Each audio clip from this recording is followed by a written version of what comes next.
मान्यवर, ये संघर्ष विराम के लिए भी कई सारे कह रहे हैं। मैंने कल सुना रहा, पीओके क्यों नहीं लेंगे, इतना उछल उछल कर बोलते थे।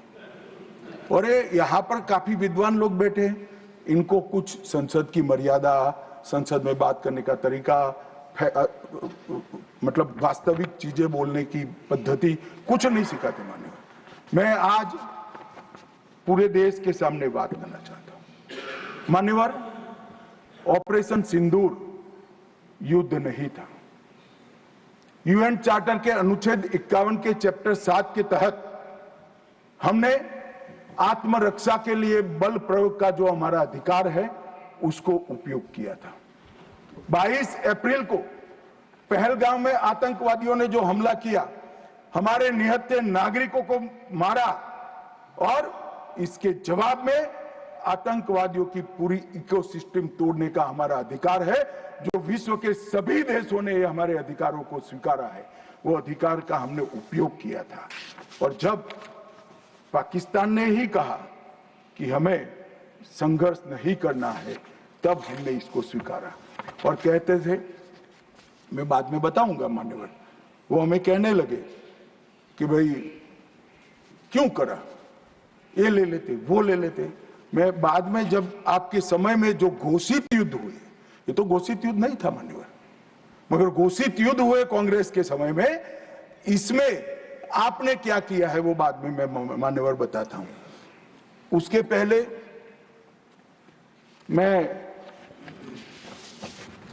आतंकवाद के परिदृश्य पर, जम्मू कश्मीर का आतंकवाद का परिदृश्य और देश का परिदृश्य, इस पर बताना चाहते हैं मान्यवर। कांग्रेस देश की सबसे पुरानी पार्टी है और सबसे ज्यादा शासन भी कांग्रेस और उनके साथियों ने देश पर किया है। उनके समय में हमारे प्रधानमंत्री नरेंद्र मोदी जी को 3 नासूर मिले आंतरिक सुरक्षा की दृष्टि से। पहले कश्मीर का आतंकवाद, नॉर्थ ईस्ट की इंसर्जेंसी और वामपंथी उग्रवाद नक्सलवाद, ये 3 नासूर मिले। और 30 से 40 वर्ष तक ये नासूर भारत की धरती को रक्त रंजित करते रहे। न जाने कितने लाल हमारे सेना के, सीआरपीएफ के, बीएसएफ के, सीआईएसएफ के मारे जाते रहे, शहीद पर शहीद। न जाने कितने निर्दोष किसान, न जाने कितने निर्दोष नागरिक आतंकवाद, इंसर्जेंसी और वामपंथी उग्रवाद की भेंट चढ़े, मगर कुछ नहीं हुआ। आज मैं कहना चाहता हूं मान्यवर, कश्मीर के उग्रवाद के बारे में बाद में आता हूं। नॉर्थ ईस्ट इंसर्जेंसी और वामपंथी उग्रवाद दोनों क्षेत्र में हिंसा में 75% की कमी लाने का काम नरेंद्र मोदी। मैं इस पर बहुत ज्यादा बोलना नहीं चाहता क्योंकि आज ये विषय नहीं है, परंतु कश्मीर के अंदर जो आतंकवाद था वो मैं इस पर जरूर बोलना चाहता हूं मान्यवर। इसका कारण क्या था, इसके कारण के मूल में जाना चाहिए। जब से कश्मीर का सृजन हुआ, धारा 370 बनाई गई। किसने बनाई?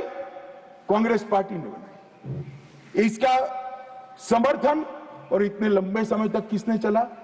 कांग्रेस ने चला है मान्यवर। इसका स्वरूप क्या था? धारा 370 और 35 से क्या कहती? कश्मीर का एक अलग ध्वज होगा, कश्मीर का एक अलग संविधान होगा, और 5 अगस्त 2019 तक ये अलग ध्वज और अलग संविधान चलते रहे। हमारी पार्टी के पहले राष्ट्रीय अध्यक्ष श्यामा प्रसाद मुखर्जी ने इस धारा 370 के लिए अपना बलिदान देने का काम किया, उनकी हत्या की। और क्या हुआ?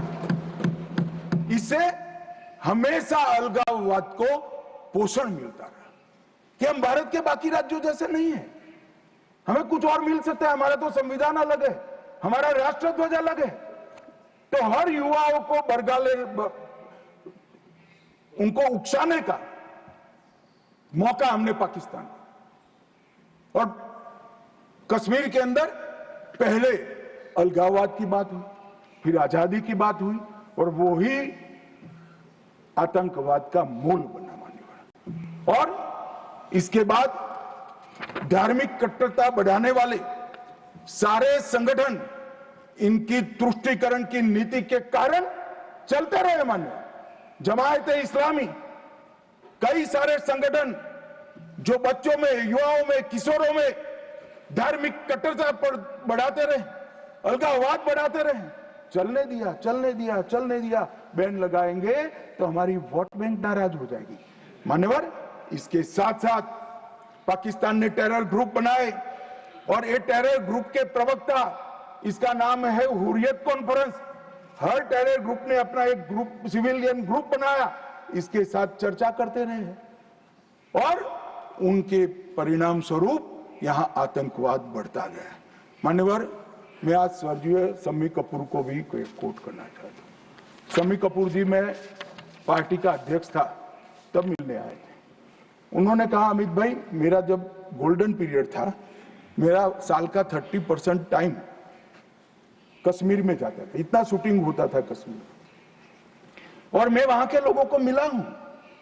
प्रोग्रेसिव सोसाइटी थी, महिलाएं प्रोग्रेसिव थी, धर्मनिरपेक्ष बात करते थे, सूफी संतों की बात करते थे, वहां पर कश्मीरी पंडित भी मिलते थे। आज मैं देख रहा हूं कि वो बच्चियां पथराव कर रही है।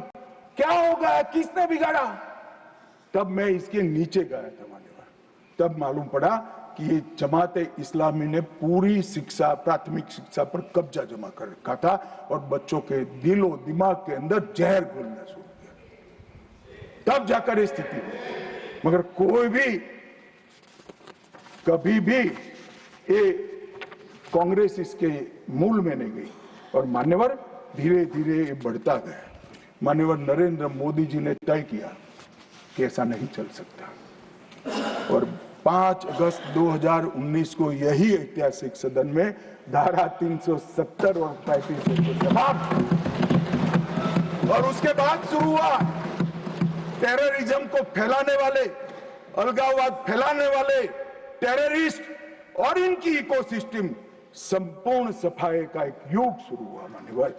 धारा 370, 35 से हटाए गए, जीरो टेरर प्लान बना, एरिया डोमिनेशन की योजनाएं बनी, कैपेसिटी बिल्डिंग की योजनाएं बनी, मल्टी लेवल डिप्लॉयमेंट लगाया गया, तकनीक का उपयोग बढ़ाया गया, जेल प्रबंधन बढ़ाया गया, ड्रोन रोधी सिस्टम और गन तैनात किए गए मान्यवर।